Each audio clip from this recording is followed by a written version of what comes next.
దేశంలోని ముస్లింలంతా ఐక్యంగా ఉద్యమిస్తేనే తమ హక్కులు సాధించుకోగలమని ముస్లిం మైనార్టీ రైట్స్ ఫోరం వ్యవస్థాపక అధ్యక్షులు డాక్టర్ షేక్ మహబూబ్ బాషా అన్నారు. కర్నూలు జిల్లా ఆదోని పట్టణంలో గురువారం జరిగిన ముస్లిం గర్జన భారీ బహిరంగ సభలో ఆయన పాల్గొని ప్రసంగించారు. ఈ సందర్భంగా డాక్టర్ షేక్ మహబూబ్ బాషా మాట్లాడుతూ భారతదేశాన్ని సుమారు 400 సంవత్సరాలు పాలించి నవాబులుగా పేరు పొందిన ముస్లింలు నేడు గరీబులుగా మారారని, దేశంలో మైనార్టీగా గుర్తించబడుతున్నారని ఆవేదన వ్యక్తం చేశారు. స్వాతంత్ర్యం సిద్ధించి 70 సంవత్సరాలు దాటుతున్నా కూడా దేశంలో సుమారు 40 కోట్ల జనాభా ఉన్న ముస్లింలు నేడు అడుగడుగునా వివక్షకు గురవుతూ అభద్రతా వాతావరణంలో జీవనం సాగించడం శోచనీయమన్నారు. దేశవ్యాప్తంగా అన్యాక్రాంతమైన ముస్లిం సంస్థల ఆశల పరిరక్షణకు, హక్కుల సాధనకు ప్రతి ఒక్కరూ కూడా ఉద్యమించాలని ఆయన పిలుపునిచ్చారు. వ్యాపారపరంగా దేశవ్యాప్తంగా తిరుగుతున్న తాను ముస్లిం మైనార్టీల జీవన స్థితిగతులను చూసి చలించిపోయారన్నారు. దేశవ్యాప్తంగా అట్టడుగు స్థాయిలో జీవనం సాగిస్తున్న ముస్లిం మైనార్టీలను ఒక తాటిపై తీసుకురావడానికి తన వరకు కృషిగా ముస్లిం మైనార్టీ రైట్స్ ఫోరం ఏర్పాటు చేసి రాజకీయాలకు అతీతంగా హక్కుల సాధనకు ముస్లింలను ఐక్యం చేయడానికి కృషి చేస్తున్నట్లు ఆయన వెల్లడించారు.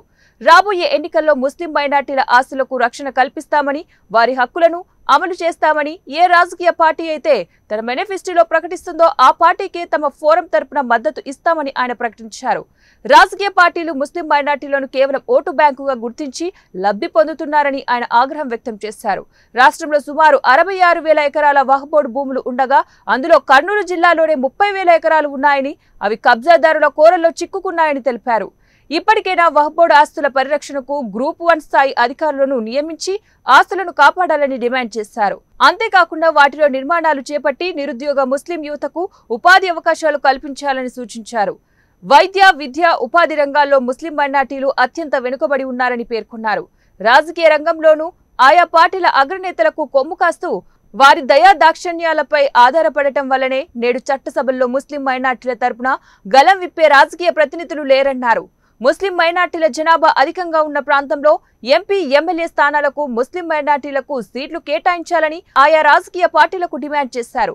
ముస్లింలంతా ఐక్యంగా ఉద్యమించినప్పుడే రాజకీయ పార్టీలు ముస్లిం మైనార్టీలకు ఎంపీ, ఎమ్మెల్యే స్థానాలు కేటాయిస్తారని ఆయన పేర్కొన్నారు. లేదంటే భవిష్యత్తు తరాలు కూడా అణచివేతకు గురవుతూ పేదరికంలో మగ్గవలసి వస్తుందని ఆయన హెచ్చరించారు.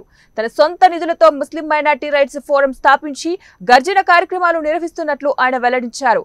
ముస్లిం మైనార్టీలను చైతన్యవంతులను చేయడమే తమ లక్ష్యమన్నారు. ఇప్పటికైనా మేల్కొని ముస్లిం మైనార్టీలు చేయి కలిపి హక్కుల సాధన కోసం కథన రంగంలోకి నడవాలని ఆయన కోరారు. భవిష్యత్తు తరాల కోసం రాజకీయాలకు అతీతంగా ఐక్యంగా ఉద్యమించాలని ఆయన పిలుపునిచ్చారు.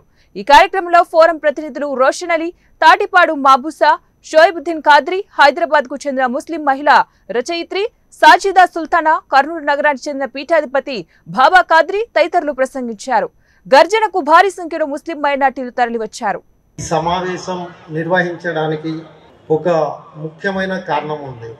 ఎంఆర్పిఎఫ్ ముస్లిం రైట్స్ ప్రొటెక్షన్ ఫోరం అనే సంస్థ ద్వారా ఈరోజు ఆదోని పట్టణంలో ఈ ముస్లిం మహాగర్జనని ప్రారంభించారు. అసలు ఈ ముస్లిం మహాగర్జన అంటే ఏమి, అసలు ఈయన ఎందుకు ప్రారంభించాడు అంటే ఏమన్నా రాజకీయ ఆలోచన ఉందా, అంటే వేరే దురుద్దేశం ఏమన్నా ఉందా అనే సతమతమవుతున్నారు చాలామంది. కొంతమంది ప్రజలు అవుతున్నారు, కొంతమంది రాజకీయ నాయకులు అవుతున్నారు, కొంతమంది మన ముస్లిం సోదరులు కూడా అవుతున్నారు. ముఖ్యంగా ఈరోజు మన భారతదేశంలో చూసుకుంటే అతి దారిద్ర్య రేఖ కన్నా దిగువ స్థితిలో ఉండే వాళ్ళు ఎవరంటే కేవలం మన ముస్లిం సోదరులే. నా వ్యాపార నిమిత్తం నేను భారతదేశంలో ప్రతి ఒక్క రాష్ట్రంలో తిరుగుతూ ఉంటాను. ప్రతి రాష్ట్రాల్లో అందరికన్నా దరిద్ర స్థితిలో, అదేవిధంగా పేదరికంలో, అంటే 100కి ఒక 10 మంది ఉండొచ్చు కోటీశ్వర్లు. ఇక్కడ మన దగ్గర ఉండే వాళ్ళు ఒక 10 మంది ఉండొచ్చు, నాలాంటి వాళ్ళు కొంతమంది ఉండొచ్చు. కానీ 90% మంది పేదరికంలో సతమతమైపోతున్నారు, ఇబ్బందులు పడుతున్నారు. వాళ్ళ పిల్లలకి ఆఖరికి చదువులు చెప్పించుకోలేని స్థితిలో ఉన్నారు, వాళ్ళ పిల్లలకి పెళ్ళిళ్ళు చేయలేని స్థితిలో ఉన్నారు. ఇలాంటి స్థితిలు చూసిన తర్వాత ఒక్కసారి ఆలోచించాము. ఇప్పటి వరకు మనం ఎంత సంపాదించాము అనేది కాకుండా ఎంతమందికి సేవ చేశామనే ఒక ఉద్దేశంతో ఈ ముస్లిం మహాగర్జన అనే దాన్ని ప్రారంభించాను. దీనికన్నా ముందు చాలా సోషల్ సర్వీసెస్ చేసేవాడిని. కరోనా టైంలో కొన్ని లక్షల రూపాయలకి పేదలందరికీ కిట్లు తయారు చేసి డిస్ట్రిబ్యూషన్ చేశాము. దాంట్లో మత భేదాలు లేకుండా అందరికీ డిస్ట్రిబ్యూషన్ చేశాము. దాని తర్వాత మన సోదరులు ఎందుకు ఇలా అయిపోతున్నారు అంటే మన దగ్గర ఏమీ లేదా అంటే ఎంతమందికి సాయం చేయగలుగుతాను నేను? 1 కోటి రూపాయలు చేయగలుగుతానా, 2 కోట్లు చేయగలుగుతానా? సరే ఎంతమందికి సరిపోతుంది ఇది? కేవలం కొంతమందికి. తర్వాత నేను కూడా అడుక్కునే స్టేజ్కి వచ్చేస్తాను. సో ఇలా కాకుండా మన సోదరులకి ఎందుకు ఇబ్బంది పడుతున్నారు, మన ముస్లింలు ఎందుకు అభివృద్ధి చెందలేకపోతున్నారు అనే దానిపైన ఒకసారి ఆలోచిస్తే రాజకీయము మనం వస్తే ఏం చేయలేం. ఎందుకంటే నేను ఒక రాజకీయ నాయకుడిని అయిపోతే ఏం చేయగలుగుతాను? పైన వాళ్ళు ఏం చెప్తే శిరసావహించాలి. అలా కాకుండా మన ముస్లిం సోదరుల కోసం మనం ఒక సంస్థని స్థాపించి నా చేతైనంత వరకు సహాయం చేసుకుంటూ అదేవిధంగా ఎలాంటి లబ్ధి మన సోదరులకి ప్రభుత్వం ద్వారా అందించాలా, అలాంటివి ఏమేమి ఉన్నాయి అనే దానిపైన ఒకసారి సెట్ చేసుకున్న తర్వాత కేవలం మన ముస్లింలు ఓట్లు మాత్రమే లబ్ధి పొందుతున్నాం, మిగతావి జీరో. ఈరోజు ఎలాంటి అభివృద్ధి లేదు. మన ముస్లిం సోదరులు ఎక్కడేసిన గొంగలి అలాగే ఉంది. మన ఒక కవి గారు చెప్పినట్టు ఏ దేశం ఎదిగినా ఏమున్నది గర్వకారణం అన్నట్టు ఏ నాయకుడు వచ్చినా మన బ్రతుకులు ఇదే విధంగా పడుకుంటున్నాయి. ఎవరు అభివృద్ధి చెందట్లేదు, పేదరికంతో సతమతమైపోతున్నారు. సో ఇలాంటి వాళ్ళ కోసం మనం ఏం చేయాలా అనే ఆలోచనతో MRPF అంటే ముస్లిం రైట్స్ ప్రొటెక్షన్ ఫోర్స్ అని మా మేధావులు కొంతమంది అదేవిధంగా మా సోదరులందరితో కలిసి ఒక MRPFని స్థాపించాము. స్థాపించిన తర్వాత ఈ నెల 11వ తారీఖు కర్నూలు పట్టణంలో మహాగర్జనని ప్రారంభించాం. ఒక విధంగా చెప్పాలంటే ఈ మహాగర్జన స్థాపించిన తర్వాత బాధపడాల్సిన విషయం ఉంది, సంతోషదగ్గ విషయం ఉంది. బాధపడ్డ విషయం ఏమంటే మన సహోదరులు, మన ముస్లిం సహోదరులు మనకు సహకరించరు. మన ముస్లిం సహోదరులు ఎంతవరకు ఆయన ఎందుకు చేయాలా, अरे आते हैं जाते हैं, ऐसे लोग बहुत लोग आते हैं, लेकिन साथ देने वाला कौन है? एटलीस्ट एक जने को अपन साथ देंगे, कितना दूर जाता देखेंगे. अगर विषय ఎవరు పట్టించుకోవటం లేదు. ఎంతవరకు इनो कहीं गया भाई, अब इलेक्शन के सामने कहीं का गई. अरे इलेक्शन के सामने नहीं भाई, भूख लगे तो खाना खाना है. वैसे इलेक्शन के टाइम पे अपने प्रॉब्लम्स, अपने डिमांड्स आगे रखे तो इलेक्शन में पार्टी लोग अपने डिमांड्स को उनके मैनिफेस्टो में रखना है. వాళ్ళ మేనిఫెస్టోలో మన డిమాండ్స్ పెట్టాలంటే ఇది సరైన సమయం. కాబట్టి ఈ ఎలక్షన్ల కోసమో ఏదో ఒక పదవి కోసమో వాటిని ఆశించి నేను దీన్ని ప్రారంభించలేదు. కాబట్టి ఇప్పుడు ఈ సభకి హాజరు కాని ముస్లిం సోదరులారా, మీరు ఇళ్లలో కూర్చున్నా కానీ దయచేసి మీ అందరికీ ఒకటే విజ్ఞప్తి చేస్తున్నాను, మీ కళ్ళు తెరవండి. మనం ఇలాగే ఉంటే అంధకారంలోకి వెళ్ళిపోతాం. ఇలాగే మనం పడుకుంటే ఇండియాలో ముస్లిం అనే పేరే మర్చిపోయే స్థితి వస్తుంది. పేదరికంతోనే ఉండిపోతాం. మన పిల్లలు ఎంతసేపు బండ్ల దగ్గర ఫ్రూట్స్ అమ్ముకుంటానో, మెకానిక్ షాపుల దగ్గరనో, ఇలాంటి కూలి పనులలోనే ఇదే విధంగా మనం పతనం అయిపోతాం. కాబట్టి మనం ఏం చేయాలంటే, మేము వచ్చి మీటింగ్ పెడతానా మీ వెనకాల వచ్చేయాలన్నా, మా వెనకాల రాబాకండి. మీ శబ్దం మనకు అసెంబ్లీ దాకా, పార్లమెంటు దాకా వినపడాలంటే ఏం చేయాలా? మనం సభల్లో హాజరవ్వాలి. హాజరైన తర్వాత అసలు ఈయన ఎందుకు వచ్చాడు, ఈయన నెక్స్ట్ ఎజెండా ఏముంది అనే దాని గురించి మీరు తెలుసుకోవాలంటే ఏం చేయాలి? మనం ఒక సమావేశంలో అందరు కలుసుకున్నప్పుడు దీన్ని ఏం చేయాలనేది తెలుస్తుంది. ఈ ఆదోని పట్టణంలో చాలామంది సోదరులు సహకరించారు మాకు. వాళ్ళందరికీ నా హృదయపూర్వక ధన్యవాదాలు తెలుపుకుంటున్నాను. చాలామంది సహకరించలేదు, వాళ్ళకు కూడా హృదయపూర్వక ధన్యవాదాలు తెలుపుకుంటున్నాను. ఎందుకంటే अल्लाह ताला उनके दिल में भी हुब्बा के नेक्स्ट मीटिंग तक उन्होंने भी साथ में आके अपना जंग लड़ने के लिए हुब्बा बोल के अल्लाह ताला को मैं दुआ करता हूँ. అదే విధంగా ఇప్పుడు మన మెయిన్ ఎజెండా ఏమి? మనం పేదరికంలో ఎందుకు ఉండాలి? మన ఆస్తులు 315 సంవత్సరాలు నవాబులు మనం, అంటే ఈ భారతదేశాన్ని 315 సంవత్సరాలు మన నవాబులు పరిపాలించారు. నామ్కు నవాబ్ గర్వే గరీబ్ అన్నట్టుంది మన పరిస్థితి ఈరోజు. అంటే ఆ నవాబులు అయిపోయిన తర్వాత బ్రిటిష్ వాళ్ళు వచ్చారు. బ్రిటిష్ వాళ్ళు వచ్చిన తర్వాత 1947 స్వాతంత్రం తేవడం కోసం ఎంతోమంది అమరులైనారు. ఆ అమరులలో మన ముస్లిం సోదరులు చాలామంది ఉన్నారు. కానీ వాళ్ళు తెర వెనకనే వెళ్ళిపోయారు, కానీ ఎవరు తెర ముందుకు రాలేదు. అలాంటి మహిళలు కూడా ఉన్నారు ముస్లింలు. మన మహిళలు కూడా స్వాతంత్ర పోరాటంలో వాళ్ళు యుద్ధంలో పాల్గొని ప్రాణాలు అమరులైన ఆ తర్వాత మనకు స్వాతంత్రం వచ్చింది. స్వాతంత్రం వచ్చిన తర్వాత రాజకీయ లబ్ధి కోసం మన దేశాన్ని రెండుగా చీల్చారు. ఆ రెండుగా చీల్చినప్పుడు ఇక్కడి నుంచి వలస వెళ్ళిపోయిన ముస్లింలు పాకిస్తాన్లు, మనం పాకిస్తాన్ నుంచి ఇండియాకి రాలేదు, మనం ఇక్కడే పుట్టాం, మన తాతలు ముత్తాతలు ఇక్కడే పుట్టాం, ఇక్కడే చచ్చిపోయారు, మనం ఇక్కడే పెద్దోళ్ళమైనాం. కానీ హక్కుల్లో మటుకు మనం వెనకాల ఉన్నాం. అంటే మైనార్టీలు అల్పసంఖ్యాకులం అయిపోయినాం. ఈరోజు మనం ఇంతమంది ఉంది, 40 నుంచి 50 కోట్ల జనాభా ముస్లింలు ఉన్నారు ఈరోజు, కానీ అల్పసంఖ్యాకులం. పోనీ మన వాదన ఎవరన్నా, మన వాయిస్ వినిపించడానికి అసెంబ్లీలో ఎవరన్నా పోతారా అంటే మనకు సీట్లే ఇవ్వరు. అంటే మన వాళ్ళు ఎవరు మేధావులు లేరు అనేది మన రాజకీయ నాయకుల ఉద్దేశం. సరే, వచ్చినా కానీ వాళ్ళు దీన్ని ముందుకు తీసుకుపోవట్లేదు. అలాంటి పరిస్థితులలో 66,000 ఎకరాలు వక్ఫ్ బోర్డు ఆస్తి కేవలం మన ఆంధ్రప్రదేశ్లోనే ఉంది. ఈ 66,000 ఎకరాలలో 30,000 ఎకరాలు మన కర్నూలు జిల్లాలో ఉంది. ఈ కర్నూలు జిల్లాలో మన ఆదోనిలో కూడా దాదాపు కొన్ని 100,000 కోట్ల ఆస్తులు ఉన్నాయి. కానీ వక్ఫ్ బోర్డు ఆస్తులన్నీ ఏమైపోతున్నాయి? ఎవరో ఒకరు వస్తున్నారు, దొంగ సర్వే నెంబర్లు వేసుకుంటున్నారు, దాంట్లో వాళ్ళు ఆక్యుపై చేసుకుంటున్నారు. కానీ దీన్ని ఎలా తెచ్చుకోవాలో మనం అనేది ఒక ఎత్తు అయితే, మిగిలిన భూమి ఏదైతే ఉందో ఆ మిగిలిన వక్ఫ్ బోర్డు భూమిని మనం కాపాడుకోవడం కోసం ఈ గర్జనని లేవనెత్తినాం. అంటే మన మిగిలిన వక్ఫ్ బోర్డు భూముల్లో కాంప్లెక్స్లు కట్టండి, కాంప్లెక్స్లు కట్టి మన ముస్లిం సోదరులకి రెంట్కి ఇవ్వండి అనేది మన మొదటి అజెండాలో మొదటి పాయింట్ పెట్టుకున్నాం. దీనివల్ల ఏమవుతుంది, మన వక్ఫ్ బోర్డు ఆస్తులు సంరక్షించుకోగలుగుతాం.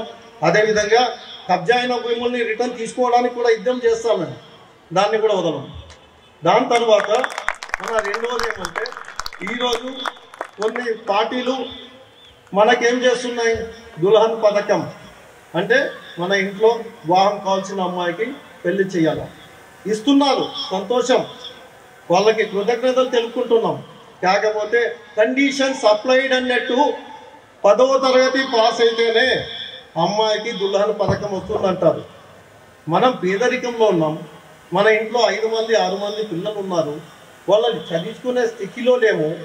మన ఎడ్యుకేషన్లో కూడా దాదాపు 2-3 స్టేజీల కన్నా ఎక్కువ లేము పర్సెంటేజ్లో.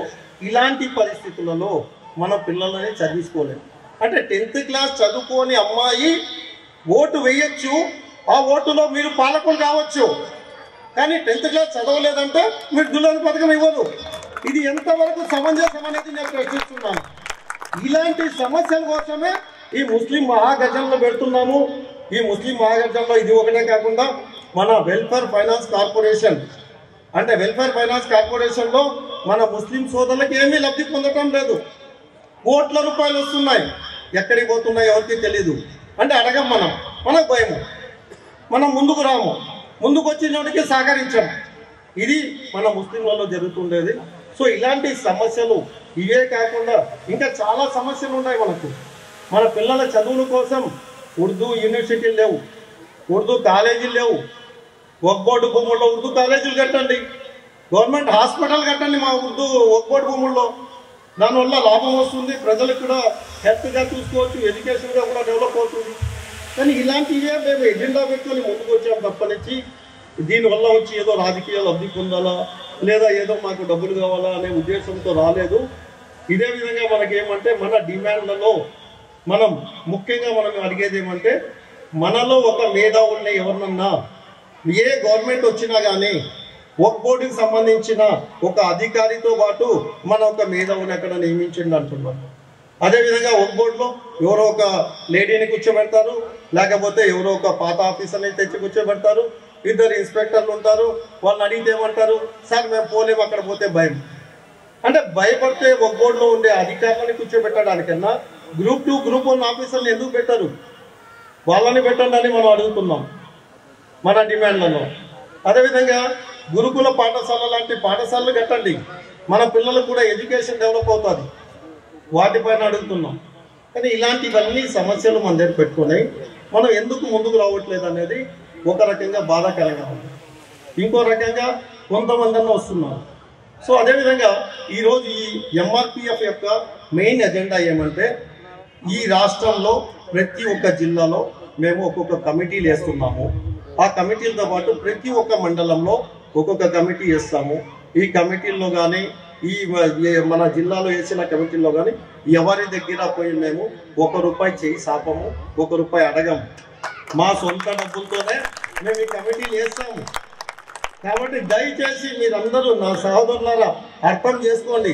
మన సమస్యల నుంచి మనం ముందుకు రావాలంటే మీ వంతుగా మాతో పాటు ఒక అడుగు ముందుకు పోయింది అంటున్నాం. మీకు సహాయం అడగడానికి మేము రాలేదు. మనం 100 మంది, 1000 మంది, 1,00,000 మంది అయినప్పుడు ఆటోమేటిక్గా ఏమవుతుంది, రాజకీయ నాయకులు కానీ ప్రభుత్వాలు కానీ దిగి ముందుకు వస్తాయి మన దగ్గరికి. మనం పోరాడేది ఒక్కదాని కోసమే, మన సమస్యలు, మన బాధలు, మన హక్కులు. ఈ మూడింటికి తప్పనించి మనం దేని గురించి కూడా పోట్లాడట్లేదు. మాకు కావాల్సింది కేవలం మా బాధలు, మా కష్టాలు, మా హక్కులు. ఈ మూడే మా డిమాండ్లు. ఈ డిమాండ్లు తీసుకునే ఈరోజు గర్జనతో ఆదోనికి వచ్చాము. మళ్ళీ మేము వస్తాం ఆదోనికి. మళ్ళీ కమిటీ నిర్ణయించే రోజు దయచేసి మేము ఇచ్చిన పాంప్లెట్లలో కూడా నెంబర్లు ఉన్నాయి. మీ సోదరులు ఎవరన్నా కానీ మాతో పాటు చేయి కలపాలనుకుంటే, ఈ కమిటీలో మీరు కూడా పాల్గొనాలనుకుంటే మీరు కూడా మాకు ఫోన్ చేయండి. ఈ కమిటీలో మిమ్మల్ని కూడా తీసుకుంటాము. అదేవిధంగా ఇది ఈరోజు కలిసినప్పుడు ఇక్కడ ఒక బ్యాంకును చూశాను నేను, కోఆపరేటివ్ సొసైటీ. చాలా హ్యాపీగా ఫీల్ అయ్యాను నేను. ఎందుకంటే వాళ్ళు చేస్తూ ఉండే సర్వీస్ ఏమి, వడ్డీ లేని రుణం ప్రతిరోజు ఇస్తున్నారు, ప్రతిరోజు కలెక్షన్ చేసుకుంటున్నారు వాళ్ళు. ఆ hats off to this cooperative people. ఎందుకంటే ఆదోని పట్టణంలో ఇప్పుడు ఎలా ఉందంటే రోజు వడ్డీ కోసం ఇచ్చే వాళ్ళు బకాసులు ఉన్నారు. వాళ్ళు ఏం చేస్తారు, డబ్బులు ఇచ్చిన తర్వాత ఆ డబ్బులు పెట్టకపోతే ఇంట్లో సామాన్లు ఎత్తుకుపోతున్నారు. మహిళల పరంగా చాలా నీచంగా ప్రవర్తిస్తున్నారు. అలాంటి స్థితిలో ఈరోజు ఆదోనిలో చాలా సంతోషపడ్డాను నేను. ఆ బ్యాంకుకు విజిట్ చేసినప్పుడు కూడా వాళ్ళు కూడా చాలా మంచి సర్వీస్ ఇస్తున్నారు. అలాంటి సర్వీస్లు ఇంకా కావాలనుకుంటే మనం అందరం ఏకం కావాలా. మన ఆస్తుల్ని, మన హక్కుల్ని మనం కాపాడుకుంటే తప్పకుండా సక్సెస్ అవుతామనేది నా నినాదము. అదేవిధంగా మీకు ఇంకొక చిన్న రిక్వెస్ట్ చేస్తున్నాను. దయచేసి మీరు ఈరోజు ఈ మీటింగ్ యొక్క ముఖ్య సందేశం ఏమనేది మీ ఆదోని ప్రజలకి తెలియజేయండి. ఈ ఆదోనిలో 70% ముస్లింలు ఉన్నారు. 70% ముస్లింలు ఉన్నారు. దీన్ని సెకండ్ బొంబాయి అంటారు. నేను చిన్నప్పటి నుంచి చిన్నవాడిని, ఆదోని అంటే సెకండ్ బొంబాయి. కానీ ఈరోజు ఇంతమంది మన ముస్లింలు ఉండి సెకండ్ బొంబాయిగా ఉండి రాజకీయాల్లో కూడా మన ముస్లింలు ఎక్కడ ముందు అడుగేసినట్టు నాకు అనిపించట్లేదు. అంటే రాజకీయాల్లో అంటే మన ముస్లిం వాళ్ళు రాలేకపోతున్నారా, లేకపోతే పైన ఉండే రాజకీయ పార్టీలు వీళ్ళని ఎందుకు తీసుకోవట్లేదు అనేది కూడా ఒక సందేహంగా మిగిలిపోయింది నాకు. అది కాకుండా ఈ చిన్నది కాకుండా మన పెద్ద రకంగా ఆలోచించినా కానీ మీలో ప్రతి ఒక్కరూ మీ పక్కన ఉండే ఒక పేదవాళ్ళకి మీరు సహాయం చేయండి. ఆ పేదవాళ్ళకి సహాయం చేసినందువల్ల మన సోదరులకు, మన బిడ్డలకు మనం అభివృద్ధి చేసినట్టు అవుతాం. ఇదే విధంగా మీ అందరూ ఒకటే, నేను లాస్ట్గా ఎందుకంటే సమయం చాలా ఎక్కువైపోయింది. మాతో పాటు వచ్చిన ప్రతి మిత్రులు కూడా మీకు కొన్ని సందేహాలు, వాళ్ళ యొక్క ఇన్ఫర్మేషన్ మీకు పంచుకోవాలి కాబట్టి లాస్ట్గా ఒకటే నేను చివరిగా మీ అందరికీ రిక్వెస్ట్ చేసుకుంటున్నాను. దయచేసి మన ముస్లిం సోదరులారా, మనము ఒక నవాబులుగా పెరిగినాము, నవాబులుగా ఉన్నాము, నవాబులుగానే చచ్చిపోతాము. ఆ నవాబిజం మనకు కావాలంటే ఇలాంటివే మనం ఒక అడుగు ముందుకేసి మన అందరము కలిసి మనకన్నా పేదరికంలో ఉండే ప్రజలకి మనం సహాయం చేయాలంటే మనం పోరాటం చేయాలా. మన పోరాటం అంటే ఏదో కత్తులు పట్టుకుని యుద్ధానికి పోవడం లేదు. మన పోరాటం, మన వాణి, మన వాయిస్ పైన ఉండే రాజకీయానికి వినపడాలా. ఆ ఉద్దేశంతోనే ఈ కార్యక్రమాలు మేము చేస్తున్నాము. కాబట్టి ప్రతి ఒక్కరూ ఈ కార్యక్రమాల్లో మీరు కూడా పార్టిసిపేట్ చేయవలసిందిగా కోరుకుంటున్నాము. Thank you.